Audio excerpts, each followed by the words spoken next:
Hello students, last લેક્ચરની અંદર આપણે લોકોએ સોલ્યુશન ચેપ્ટરની બધી જ થિયરી કમ્પ્લીટ કરી છે. હવે આપણે એના એક્ઝામ્પલ્સની કેટલીક વાત કરીશું.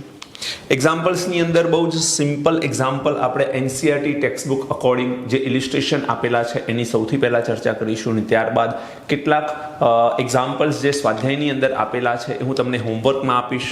તમે મને કોમેન્ટ બોક્સની અંદર એનો આન્સર આપજો અને ત્યારબાદ કંઈ પણ ડાઉટ હશે તો આપણે અગેન એને ક્લિયર કરીશું. ચલો, સૌથી પહેલો પ્રશ્ન છે આપણો, 20% દરથી ઇથિલિન ગ્લાયકોલ ધરાવતા દ્રાવણમાં ઇથિલિન ગ્લાયકોલના મોલ અંશ શોધો. શું શોધવાનું છે આપણે? મોલ અંશ. મિત્રો, મોલ અંશ શોધવા માટે જરૂર શાની પડે? મોલની. અને મોલ અંશનો ફોર્મ્યુલા તમને ખબર હશે, ઘટકના મોલ ભાગ્યા કુલ મોલ. તો સૌથી પહેલા તમને આનો મિનિંગ ખબર પડવી જોઈએ કે આપણી પાસે 20% દરથી ઇથિલિન ગ્લાયકોલ છે, એટલે કે 20 ગ્રામ ઇથિલિન ગ્લાયકોલ હશે. હવે ઇથિલિન ગ્લાયકોલ છે તો એનો ફોર્મ્યુલા પણ તમને ખબર હોવી જોઈએ. ઇથિલિન ગ્લાયકોલ એટલે શું? CH2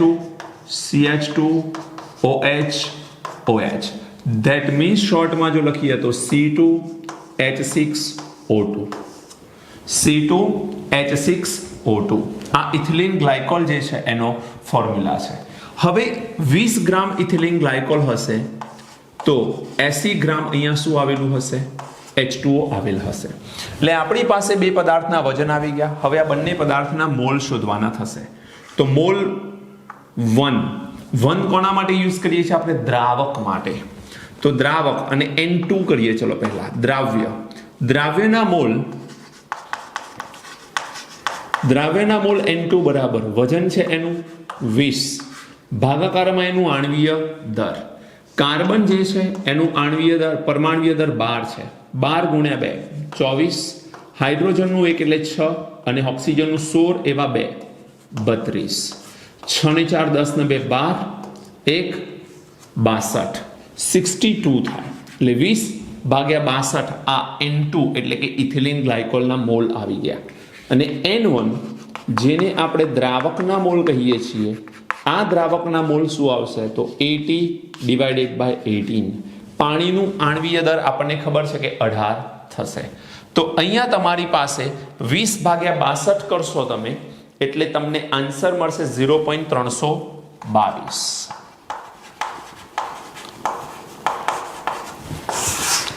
અને 80/18 કરશો જ્યારે તમે, ત્યારે તમને એનો આન્સર મળશે 4.44 और 4.444 મોલ. ઓકે, આ કિંમત હું ડાયરેક્ટ લખી રહ્યો છું. અત્યારે તમે કેલ્ક્યુલેશન કરી શકો છો. કેલ્ક્યુલેશન પાર્ટ આમ પણ તમારો રહેશે. હવે મારે અહીંયા ઇથિલિન ગ્લાયકોલના મોલ અંશ શોધવા છે. તો મારે શોધવો શું છે? X2 ઇઝ ઇક્વલ ટુ શું આવે? N2 અને નીચે N1 પ્લસ N2. મિત્રો, N2 શું છે આપણી પાસે? 0.322 અને N1 શું છે? 4.444 પ્લસ 0.322. જો હું આનો X2 શોધીશ, મોલ અંશ, દ્રાવ્યના મોલ અંશ શોધીશ, તો મને અહીંયા મોલ અંશ મળે છે 0.068. મિત્રો, જો તમને હજુ આનાથી આગળ પાણીના મોલ અંશ શોધવાનું પણ પૂછે તો તમે એકમાંથી આને બાદ કરી દો એટલે બાકી રહ્યા એકોના મોલ અંશ પાણીના મોલ અંશ રહેશે. ઓકે, ચલો ક્વેશ્ચન નંબર 2. 450 ml દ્રાવણમાં 5 ગ્રામ NaOH ધરાવતા દ્રાવણની મોલારિટી ગણો. મોલારિટી ગણવાની છે, બહુ સિમ્પલ છે. મોલારિટીનો ફોર્મ્યુલા મૂકી દો તમે. મોલારિટી બરાબર W2 into 1000 upon M2 into W1. Molarity છે વોલ્યુમ ઇન ml. આ દ્રાવણનું આવશે. મોલારિટી જો લેવામાં આવત તો આપણે દ્રાવકનું વજન લેતા. ચલો, W2 2 ફોર સોલ્યુટ મતલબ કે દ્રાવ્ય, કેટલું વજન છે? 5 ગ્રામ. ગુણાકારમાં 1000. આણ્વીય દર M2, NaOH નું આણ્વીય દર. સોડિયમનું કેટલું હોય બેટા? 23. ઓક્સિજનનું 16 અને હાઇડ્રોજનનું 1. આ બહુ કોમન વાત છે, તમને ખબર જ છે. ઘણી બધી વખતે 11 સાયન્સમાં આપણે આ યુઝ કરી ચૂક્યા છીએ. NaOH નું આણ્વીય દર થાય 40. કદ એનું કેટલું છે? 450 ml. ચલો, મોલારિટીની ગણતરી આપણે કરી લેવાની છે અહીંયાથી. તમે મોલારિટીની ગણતરી કરશો તમારો આન્સર આવશે 0.278 0.278 મોલર મોલ પર લીટર या મોલ પર ડેસીમીટર ક્યુબ પણ કહી શકાય decimetre cube is equal two 1 litre તો મોલ પર લીટર કહો અથવા તો મોલર કહો અથવા મોલ પર ડેસીમીટર ક્યુબ કહો આ થઈ ગઈ મોલારિટી ચલો મિત્રો આ એક્ઝામ્પલ જો 75 ગ્રામ બેન્ઝીનમાં 2.5 ગ્રામ ઇથેનોઇક એસિડ ઉમેરેલો છે ઇથેનોઇક એસિડનો મતલબ થાય CH3COOH એટલે આનું તમારે આણ્વીય દળ શોધવું પડશે તો સૌથી પહેલા કાર્બન કેટલા છે 2 12 ગુણાકારમાં 2 24 પ્લસ હાઇડ્રોજન છે 4 અને ઓક્સિજન છે 2 16 દુ 32 0 1 આ થશે 60 ગ્રામ પર મોલ એ એસિટિક એસિડનું આણ્વીય દળ થયું ધેટ મીન્સ આ કિંમત આવી M2 ની હવે મારે શોધવી શું છે મોલાલિટી તો મોલાલિટી બરાબર W2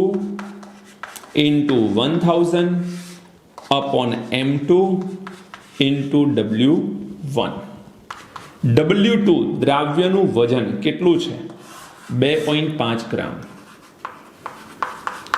ગુણાકારમાં 1000 ભાગાકારમાં M2 કેટલો છે 60 અને W1 દ્રાવકનું વજન કેટલું છે 75 ગ્રામ તમે આની કેલ્ક્યુલેશન કરશો એટલે તમને આની શું મળી જશે મોલાલિટી મળી જશે આ મોલાલિટીની કિંમત આપણને મળે છે 0.556 બેટા તમે કેલ્ક્યુલેશન ખુદ કરી શકો છો 0.556 મોલલ આ મોલાલિટીની કિંમત આવશે ઓકે ચલો નોટ કરો ફરી આગળ બીજા એક્ઝામ્પલ્સ કરીએ છીએ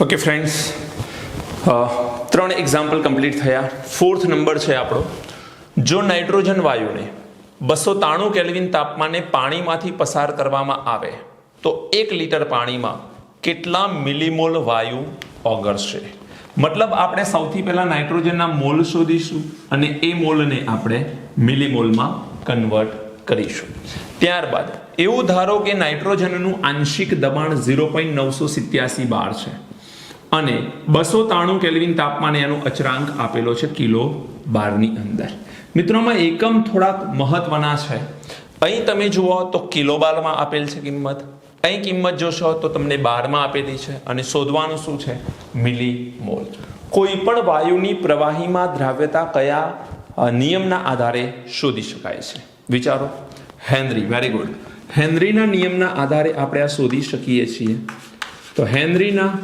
નિયમ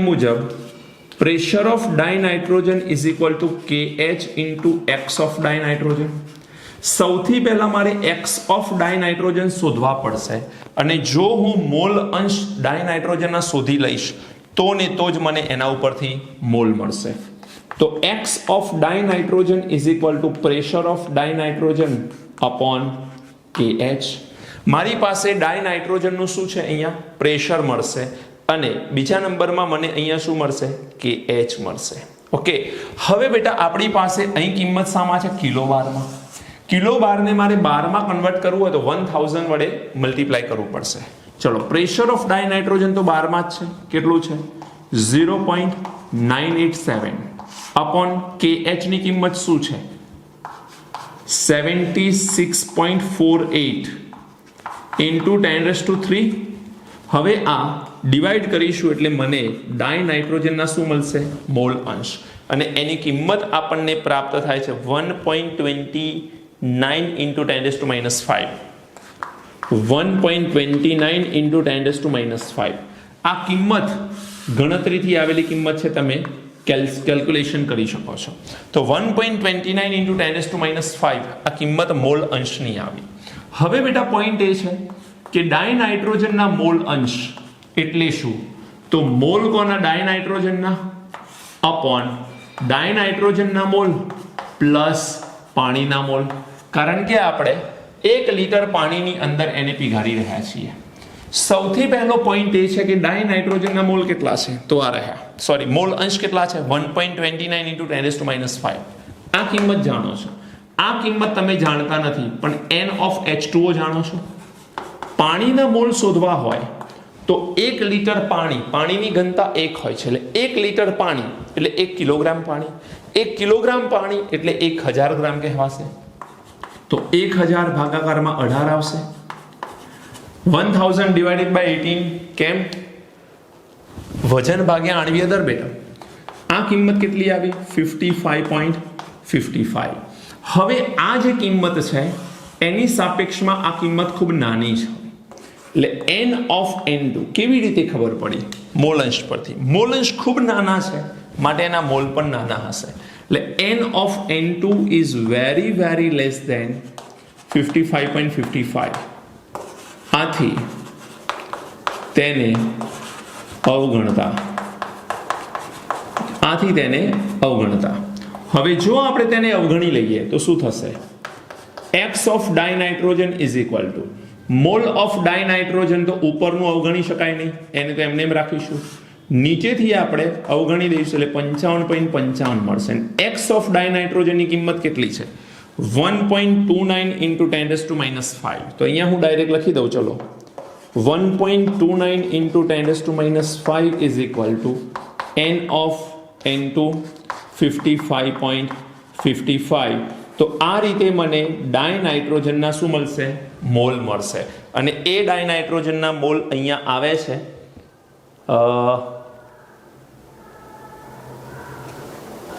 ઓકે, ડાયરેક્ટ મિલીમોલની કિંમત આપેલી છે બેટા 0.716 મિલીમોલ. મિલીમોલ કેવી રીતે મળશે આપણને?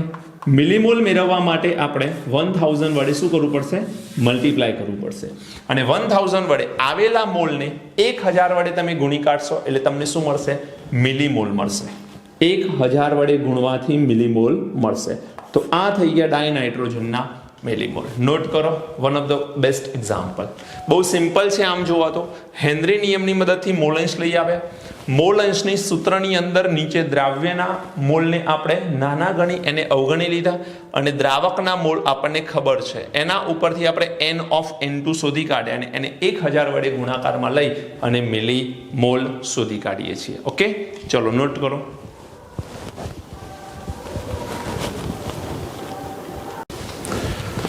Okay, question number 5. આ ક્વેશ્ચનને થોડુંક વ્યવસ્થિત રીતે સમજજો, કારણ કે થોડી કેલ્ક્યુલેશન રાઉલ્સના રૂલના ફોર્મ્યુલા ઉપરથી આવે છે. જેમાં સૌથી પહેલો પોઈન્ટ છે 298 કેલ્વિન તાપમાને CHCl3. CHCl3 ને શું કહેવાય? ક્લોરોફોર્મ. અને ડાયક્લોરોમિથેન ધેટ ઇઝ CH2Cl2. આના બાષ્પ દબાણ આપેલા છે 200 મિલીમીટર મર્ક્યુરી અને 415 મિલીમીટર મર્ક્યુરી. જેમાં 298 કેલ્વિન તાપમાને પહેલો પોઈન્ટ શું કહે છે આપણને કે 298 કેલ્વિન તાપમાને જો 25.5 ગ્રામ ક્લોરોફોર્મ અને 40 ગ્રામ CH2Cl2 ને મિશ્ર કરી એક દ્રાવણ બનાવવામાં આવે તો એ દ્રાવણનું બાષ્પ દબાણ ગણવાનું છે. એટલે આપણે બંનેની એક ચોક્કસ અમાઉન્ટ મિક્સ કરી રહ્યા છીએ અને બંનેના મિશ્રણમાંથી આપણે શું શોધવાનું છે? બાષ્પ દબાણ. અને ત્યારબાદ બાષ્પ કલામાં દરેક ઘટકના મોલ અંશ શોધવાના છે. એટલે અહીંયા બે ક્વેશ્ચન છે આપણી સામે. પહેલો પોઈન્ટ એ સમજો કે 298 કેલ્વિન તાપમાને ક્લોરોફોર્મ અને ડાયક્લોરોમિથેન આ બંનેના તમને બાષ્પ દબાણ આપેલા છે. હવે જો બંનેના બાષ્પ દબાણ આપેલા છે તો આપણે એવું કહી શકીએ કે બંને બાષ્પશીલ ઘટક છે. બંને બાષ્પશીલ ઘટક માટેનો રાઉલ્ટનો નિયમ તમે લોકો ભણી ચૂક્યા છો, એની આપણે અહીંયા વાત કરીશું. પણ એના માટે આપણે બંનેના શું જોઈશે? મોલ અંશ. અને મોલ અંશ માટે શું જોઈશે? મોલ. તો એક કામ કરીએ છીએ, CHCl3 ને કન્સિડર કરીએ એઝ અ 1 એન્ડ CH2Cl2 ને કન્સિડર કરી લઈએ એઝ અ 2. એટલે 1 ડિનોટ કરીશું આપણે ક્લોરોફોર્મ માટે અને 2 ડિનોટ કરીશું આપણે ડાયક્લોરોમિથેન માટે. સૌથી પહેલો પોઈન્ટ. હવે જો આપણે શુદ્ધ અવસ્થામાં 200 millimetre mercury that means P1 નોટની કિંમત શું છે? 200 મિલીમીટર મર્ક્યુરી. એન્ડ P2 નોટની કિંમત શું છે? ડાયક્લોરોમિથેનનું બાષ્પ દબાણ શું આપેલું છે? 415 મિલીમીટર મર્ક્યુરી. તો P1 નોટ 200 છે અને P2 નોટ 415 છે. ઓકે, આ શુદ્ધ બાષ્પ દબાણ તમને આપેલા છે. હવે આપણે આ મિશ્રણને ભેગા કરી રહ્યા છીએ તો બંનેના મોલ શોધી કાઢીએ. મોલ N1 મતલબ ક્લોરોફોર્મ, વજન ભાગ્યા આણ્વીય દર. વજન કેટલું છે? 25.5 અને એનું આણ્વીય દર કેટલું છે તમે કેલ્ક્યુલેશન પણ કરી શકો છો એની 119.5. તો અહીંયા આપણને N1 ની કિંમત પ્રાપ્ત થશે અને એ કિંમત છે 0.213 મોલ. 0.213 મોલ. સિમિલરલી N2 શોધીએ આપણે તો N2 એટલે અહીં વજન છે 40 ગ્રામ, તો અહીં આવશે 40 ડિવાઇડેડ બાય એનું આણ્વીય દર કેટલું છે 85. તો 40 ભાગ્યા 85 કરશો એટલે તમને અગેન એક કિંમત મળશે અને એ છે 0.47 મોલ. આ કિંમતો મેં લખી રાખેલી છે એટલે હું ડાયરેક્ટ લખું છું, બાકી તમે કેલ્ક્યુલેશન કરીને પણ આ કિંમત લાવી શકો છો. 0.213 મોલ અને 0.47 મોલ. હવે બેટા આપણી પાસે કિંમતો આવી ગઈ બે. હવે આપણે શું કરવાનું તો મોલ અંશ શોધવાના છે. મોલ અંશ શોધવા માટે ધારો કે મારે x1 શોધવો છે તો x1 બરાબર N1 upon N1 plus N2. N1 ની કિંમત શું છે 0.213. આનો જો આપણે સરવાળો કરીશું તો 0.683 થશે. આનું જ્યારે ડિવાઈડ કરીશું એટલે મને x1 ની કિંમત મળશે, એટલે કે ક્લોરોફોર્મના મોલ અંશ મને પ્રાપ્ત થશે અને ક્લોરોફોર્મના મોલ અંશ મળે છે 0.312. 0.312. આ x1 ની કિંમત આવી ગઈ બેટા 0.312. એવી જ રીતે હું કોની કિંમત શોધી શકું x2. x2 શોધવા માટેની બે પદ્ધતિ છે. 1 માંથી આ માઇનસ કરી લો તો પણ ચાલશે, અધરવાઇઝ તમે N2 upon N1 plus N2 પણ કરી શકો છો. તો આ કન્ડિશનમાં ઉપર આવશે 0.47, નીચે આવશે 0.683, એટલે તમારો ફાઇનલ આન્સર બાદ કરી દો આમાં 0.683 સોરી મોલ અંશ શોધવાના છે ને આપણે 0.688. આ x2 ની કિંમત આવી ગઈ બેટા. કેલ્ક્યુલેશન પાર્ટ છે તમે કરી લેજો, બહુ સિમ્પલ છે. 0.312 અને 0.688. હવે બે મોલ અંશ આવી ગયા. વિચારો કે આપણે કુલ દબાણ કેવી રીતે લાવી શકીએ. કુલ બાષ્પ દબાણ લાવવા માટે આપણે શું કરીશું? Total pressure is equal to P1 plus P2 કરીએ છીએ આપણે, યાદ કરો. P1 પ્લસ P2 એટલે P1 naught into x1 and P2 naught into x2. એક ફોર્મ્યુલા તો એ છે. એવું ન કરવું હોય તો બીજો ફોર્મ્યુલા છે P1 નોટ પ્લસ બ્રેકેટમાં P2 naught minus P1 naught into x2. એ ફોર્મ્યુલાનો યુઝ પણ તમે કરી શકો છો. ચલો, આ ફોર્મ્યુલાની જરૂર પડવાની છે આગળ જતા એટલે મેં લખી રાખ્યું છે. બાકી આપણે ટોટલ પ્રેશર બહુ સિમ્પલ રીતે લઈ આવીએ છીએ. P1 naught plus P2 naught minus P1 naught into x2. આ એક ફોર્મ્યુલા આપ સૌ જાણો છો. આની અંદર હવે આપણે ખાલી કિંમતો મૂકવાની થશે. ચલો, P1 નોટની કિંમત તમને ખબર છે, P2 નોટની કિંમત ખબર છે, x2 ની કિંમત ખબર છે. કિંમતો મૂકી દો. ચલો, P1 નોટ કેટલો છે બેટા? P1 નોટની કિંમત આ રહી 200 મિલીમીટર પ્લસ P2 નોટ કેટલો છે 415 માઇનસ 200 એન્ડ x2 કેટલો છે 0.688. તો આ કેલ્ક્યુલેશન કરીને ટોટલ પ્રેશર તમારે લાવવાનું થશે જે મિલીમીટરની અંદર આવશે. અહીં ટોટલ પ્રેશરની વેલ્યુ આવે છે 347.9. 347.9 millimetre mercury. Calculation part always તમારો રહેશે, તમારે જાતે કેલ્ક્યુલેશન કરવાની થશે. હું ડાયરેક્ટ કિંમતો લખી રહ્યો છું. 347.9 મિલીમીટર મર્ક્યુરી પ્રેશર થયું. તો આ પહેલા ક્વેશ્ચનનો આન્સર આપણી પાસે આવી ગયો કે દ્રાવણનું બાષ્પ દબાણ કેટલું, તો 347.9 મિલીમીટર મર્ક્યુરી. હવે બેટા વાત આવે છે બાષ્પ કલામાં દરેક ઘટકના મોલ અંશ. ચલો યાદ કરો, P1 શોધવા માટેની બીજી એક પદ્ધતિ પણ તમને શીખવાડેલી છે. એટલે હવે સેકન્ડ નંબરનો પ્રશ્ન સોલ્વ કરવો છે તો P1 ઇઝ ઇક્વલ ટુ તમને ખ્યાલ હશે ટોટલ પ્રેશર ઇન્ટુ Y1. યાદ આવે છે? Total pressure into Y1. હવે ટોટલ પ્રેશર તો ખબર છે, P1 પણ આસાનીથી ખબર પડી શકે એમ છે, એટલે Y1 આપણને મળે. ને Y શબ્દ અથવા Y સંજ્ઞાનો યુઝ ક્યારે કર્યો હતો? તો Y સંજ્ઞા આપણે યુઝ કરીએ છીએ જ્યારે બાષ્પ કલામાં મોલ અંશ શોધવાના હોય ત્યારે. સૌથી પહેલા P1 કેવી રીતે શોધીશું? તો P1 શોધવાની પદ્ધતિ છે P1 naught into x1. P1 not કેટલો છે? P1 નોટની વેલ્યુ આપણી પાસે છે 200. x કેટલો છે બેટા આપણી પાસે? 0.312. તો અહીંયા આપણી પાસે P1 ની કિંમત આવશે, એ કિંમત છે 62.4 મિલીમીટર મર્ક્યુરી. તો હવે તમે y1 ને કરતા કરી દો.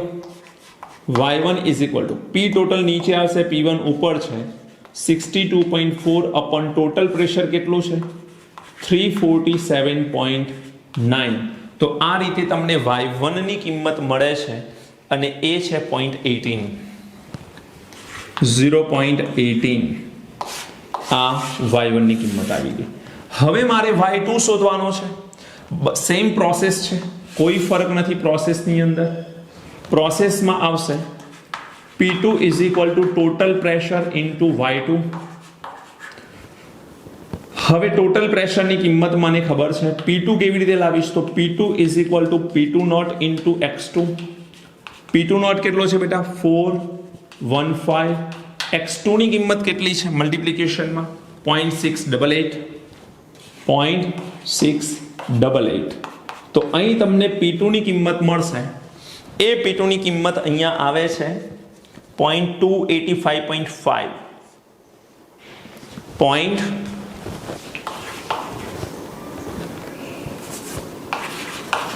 285.5 મિલીમીટર મર્ક્યુરી. આ કિંમત બેટા કોની આવી? P2 ની. હવે મારે Y2 શોધવો છે તો Y2 ને હું કરતા કરીશ. હવે સિમ્પલ y2 ને કરતા કરો તો ટોટલ ક્યાં આવશે? નીચે. P2 ની કિંમત ખબર છે 285.5 અપોન 347.9. Answer is 0.82. આ તો બહુ સિમ્પલ છે કારણ કે 0.18 છે તો 0.82 આવે. ટોટલ એક થવું જોઈએ. બાષ્પ અવસ્થા હોય તો પણ અને લિક્વિડ ફેઝ હોય તો પણ મોલ અંશનો સરવાળો તો એક જ થવો જોઈએ. ઓકે, તો આ બાષ્પ કલાના મોલ છે. ફરી એકવાર સમજી લો શું કર્યું આપણે. સૌથી પહેલા આપણે 1 અને 2 ડિનોટ કર્યા, મોલ શોધી કાઢ્યા બંનેના અને મોલ અંશ શોધી કાઢ્યા બંનેના. મોલ અંશ તો બહુ બેઝિક વાત છે, આવડવી જોઈએ આપણને. ત્યારબાદ ટોટલ પ્રેશરનો આ ફોર્મ્યુલા છે, આ ફોર્મ્યુલા ઉપરથી આ ફોર્મ્યુલા આપણે ડિરાઈવ કરીએ છીએ. આપ સૌને ખબર હોવી જોઈએ. ના ખબર હોય તો બહુ સિમ્પલ છે. P1 is equal to P1 naught into x1 અને P2 is equal to P2 naught into x2. ત્યાં ડાયરેક્ટ કિંમતો મૂકશો ને તો પણ જવાબ આવશે અને કિંમતમાં જવાબ 347.9 મિલીમીટર મર્ક્યુરી આવે છે. હવે બેટા આપણે વાયુ અવસ્થાના મોલ અંશ શોધવા છે તો P1 is equal two P total into Y1. ડાલ્ટનનો આંશિક દબાણનો નિયમ આપણે ભણી ચૂક્યા છીએ. તો આમાં મારે P1 શોધવો છે તો P1 નોટ ઇન્ટુ x1 કિંમતો મૂકી, P1 લઈ આવ્યા, એ P1 અહીં મૂક્યો, ટોટલ વડે ડિવાઈડ કરે, ટોટલ પ્રેશર લઈ આવ્યા છે તો Y1 મળે. સિમિલરલી સેમ પ્રોસેસ ફરીથી આપણે P2 માટે કરી. ધેટ મીન્સ કે ક્લોરોફોર્મ માટે જે કામ કર્યું એ જ ડાયક્લોરોમિથેન માટે પણ કર્યું છે. અન્ડરસ્ટુડ? ચલો નોટ કરી લો આને.